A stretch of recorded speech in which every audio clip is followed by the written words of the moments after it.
Hey there, Yogi. So today I want to show you how to come into wheel pose or Urdhva Dhanurasana, upward facing bow. All right, so for this pose, please make sure that you do plenty of warm-up poses.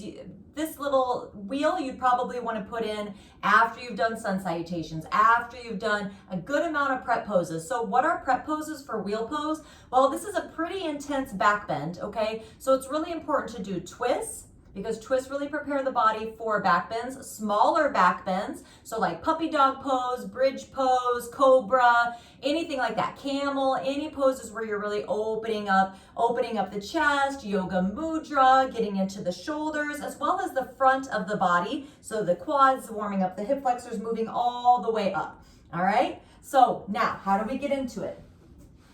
We'll lay back onto the back, bending the knees, having the ankles directly under the knees. Then from here, watch how I bring my hands up and over, so placing the hands down so that the fingertips actually point towards the toes, elbows in and pointing up. Okay, from here, you'll push into your hands coming onto the top of the head. Then watch how I plug my shoulders in. So instead of having the shoulders out all loosey-goosey, plug them in, walk the hands back a little bit to secure the shoulders in, and then push into your hands and lift up.